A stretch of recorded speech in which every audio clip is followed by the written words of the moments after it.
third down game plan today, where in my opinion, stopping N'Keal Harry on third down is a game plan in itself. And I think defensively, Coach Bennett on third down is doing a really nice job everywhere from coverage 0 pressures to drop 8. He's really mixed it up really well, especially over the last 4 weeks, and has caused havoc. So we paid a lot of attention to that. Injuries news, Damon Johnson is back on board. He finished concussion protocol today.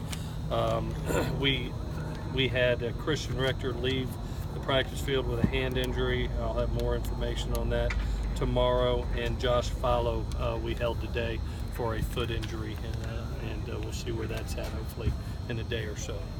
With that, I'll take any questions that you have. Is Rector potentially serious? We'll see. We'll see. Anytime you leave the field, it's not good. So I'm going to have a chance to visit with the doctors tonight and see exactly what's the plan. How about and Mitchell? Damon, shoulder? Can he play this week?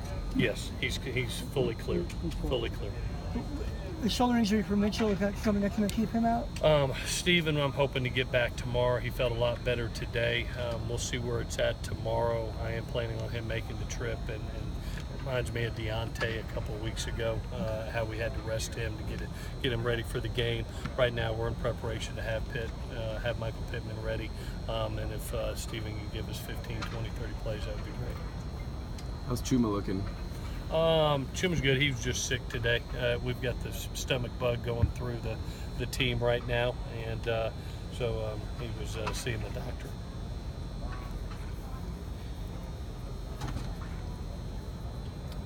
If Rector's unavailable, who are you filling in?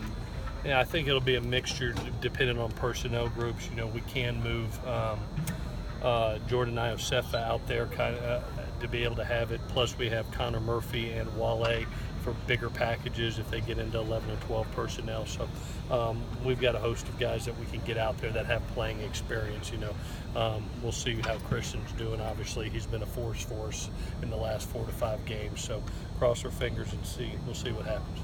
Iosefa played a bit outside against Notre Dame. How do you feel he did? He did good. He did good. Obviously, you know, this is a team that does a little bit more balanced. So pass rushing is going to be a premium. Also, there's a bunch that throws for over 260 a game and has 2 good backs. So they're a little bit more balanced offense than what we saw last week. So being able to come off the edge with speed is going to be important.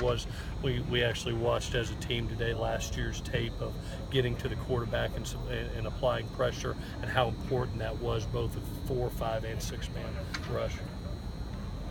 Arizona State, they're really great defensively the last 2 weeks. Mm-hmm. Before that, a little iffy. How hard is it to kind of prepare when there's like this short, amount of footage on a team where they're doing really great, and other than that, it's been different? Yeah, they've played really good football over the last 2 weeks, like you said, and they've gotten better from week to week as a defense. I think they're coming into their own as far as understanding Coach Bennett's system and what he expects. I think anytime you put in a new system, there's always growing pains, but they've gotten better each and every week. You see the kids are believing in it. They've really got an older bunch that has stayed healthy all year, has gotten a ton of reps, and are playing good together. They really, I thought, caused havoc against both Washington, Oregon, and then last week versus Utah, obviously. And not only were they stopping people, they were creating turnovers last week, which led to a bunch of points for them. So they're playing at a high level, definitely.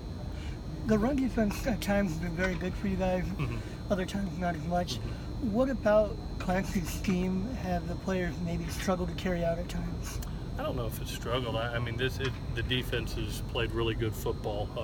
Obviously, we didn't put our best foot forward last week, but prior to that, they were kind of the rock of the team. Really carrying us through some wins, especially when we turned the ball over, they were getting people stopped. So I'm not going to let one game dictate saying, oh gosh, what's wrong with the system. Like I said the other day, I thought the quarterback played extremely well for Notre Dame. I thought we got out of some gaps, both as defensive linemen and linebackers, that created some long runs. And they had a couple weeks to be able to prepare and really put a nice scheme together. Some wrinkles that we didn't see and had to adjust to during games. So overall, I credit Notre Dame. They played really well. I have no fault with the system or what Clancy does. I mean, he's exceptional. He's got the kids playing really good football. Coach, how do you find balance in trying to get the players that practice at a high tempo, but then resting them also so that their legs are not dead? It's a fine line. We're in week number 9 right now, but really it's week 14 without a break. And I credit the kids. You see their effort out here, and they're going full speed, and we're going against each other.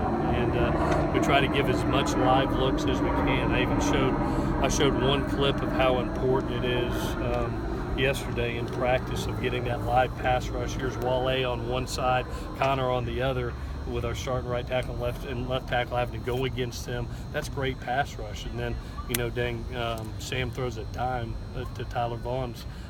Those are the things that you want to see in practice. I wish it could be all walkthrough, but you have to be able to go good on good. You have to get that full speed work.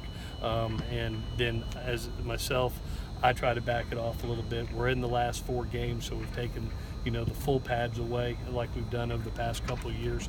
But there's that fine line that comes. We've got some injury bugs going on as we go through these next 4 games, and we'll see what we have to do next. But this is where we are now. What are the changes that Stephen Carr suits up this week? To be honest, not great. He's getting better. You see him out here for 5 or 6 periods. He's starting to change of direction, which he was not doing last week. But he's getting better with each day. And obviously, when you're that type of player and that type of athlete and that type of change of direction, you want a guy that's fully back. And I'm not going to hurt a kid. When he's back, when he's ready to come back, he'll be out there. Saw Porter, not practicing today. How's his recovery going? Going good. He, obviously to be able to put full weight on and run is the first step, and then we'll hopefully get some change of direction over the next couple of days and see where it's at by the end of the week. One more. Has there been any conversation among the offensive staff about trying to make this offense easier for you guys? It's the same. We've been doing the same things, guys, for basically since we started. It's the same plays. Some of the same plays that were being run by Matt Leinart are still run today. It's been the same system, and we've been really good at it. The difference is you got some younger kids that are growing up, and I look at our wideout core right now and how they're excelling. I've found over the last couple of weeks, they're really coming on. We're trying to help our offensive line out a little bit with some younger kids that are having to play, but it's not like we're making up new plays right now. It's the system has remained the same, and it's been successful. As we get healthy and our youth grows up, it'll be back in full force.